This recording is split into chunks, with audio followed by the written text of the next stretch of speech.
সংশোধন হলো নবম জাতীয় পে স্কেল। সর্বনিম্ন ৩৫,০০০, সর্বোচ্চ ১,৪০,০০০ টাকা। ১৫ গ্রেডে নতুন কাঠামো।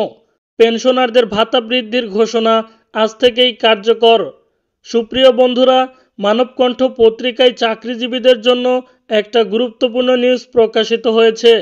সরকারি চাকরিজীবী যারা আছেন তারা ভিডিওটি সম্পূর্ণ দেখুন এবং আমাদের আজকের ভিডিওতে আপনারা সবাই মিলে ৩০০টি লাইক দিয়ে আমাদের টার্গেটটি এখনই পূরণ করে দিন এবং কে কোন জেলা থেকে এই ভিডিওটি দেখতেছেন সেটা অবশ্যই কমেন্ট বক্সে জানিয়ে যাবেন।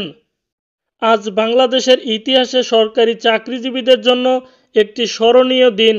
দীর্ঘ প্রতীক্ষার পর অবশেষে ঘোষণা হলো নবম জাতীয় পে স্কেলের সংশোধন।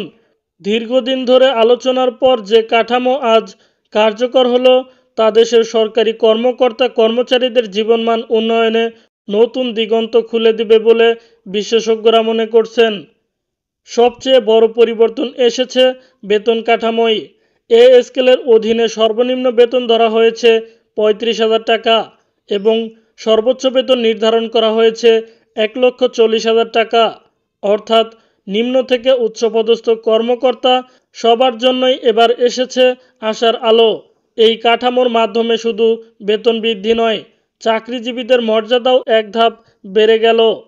নতুন সিদ্ধান্ত অনুযায়ী গ্রেড সংখ্যা পরিবর্তন করে আগের তুলনায় ভিন্নভাবে সাজানো হয়েছে। এবার সরকারি চাকরিজীবীরা পাবেন 15টি গ্রেডের সুযোগ সুবিধা। এর ফলে বেতন ব্যবস্থায় যে বৈষম্য অনেক দিন ধরে বিদ্যমান ছিল তা অনেকটাই কমে আসবে বলে মনে করা হচ্ছে। বিশেষ করে যারা নিম্ন গ্রেডে চাকরি করেন তাদের জন্য এ পরিবর্তন হবে আশীর্বাদ স্বরূপ। শুধু কর্মরত চাকরিজীবীরাই নন, এবার বিশেষ গুরুত্ব দেওয়া হয়েছে অবসরপ্রাপ্তদের প্রতিও। পেনশনারদের ভাতা আজ থেকেই বৃদ্ধি করা হয়েছে। এর ফলে যারা কর্মজীবন শেষ করে অবসরে যাবেন তারাও নতুন কাঠামোর সুফল ভোগ করতে পারবেন। অনেক দিন ধরেই পেনশনাররা তাদের ভাতা বৃদ্ধির দাবি জানিয়ে আসছিলেন। অবশেষে তাদের সেই প্রত্যাশাও পূরণ হলো। এই সিদ্ধান্ত কার্যকর করার মাধ্যমে সরকার শুধু বর্তমান প্রজন্মের চাকরিজীবীদের আর্থিক নিরাপত্তা নিশ্চিত করছে না, পাশাপাশি আগামী প্রজন্মের জন্য একটি শক্তিশালী ভিত্তি করে দিচ্ছে।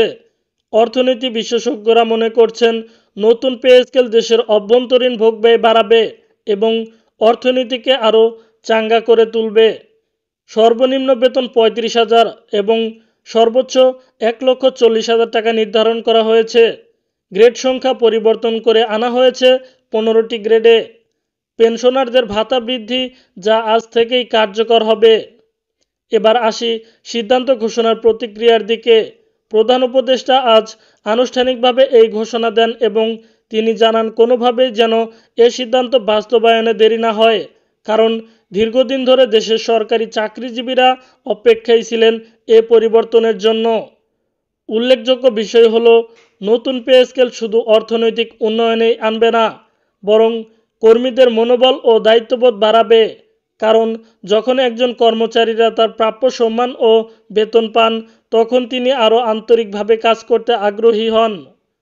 সরকার মনে করছে এই নতুন কাঠামোর মাধ্যমে দেশের প্রশাসনিক কাঠামো আরও শক্তিশালী হবে।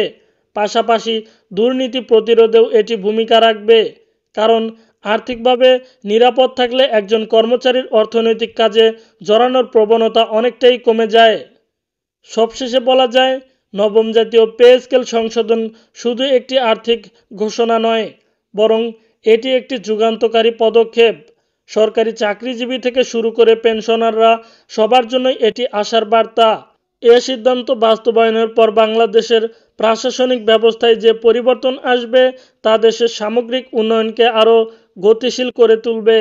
তো দর্শক বন্ধুরা, ভিডিওটি এ পর্যন্তই ছিল। যারা ভিডিও শেষ পর্যন্ত এসে এখনও চ্যানেলটি সাবস্ক্রাইব করেননি তারা দয়া করে চ্যানেলটি এখনই সাবস্ক্রাইব করুন এবং আমাদের ভিডিওতে একটি লাইক দিয়ে আপনার মতামতটি কমেন্ট বক্সে জানিয়ে যান।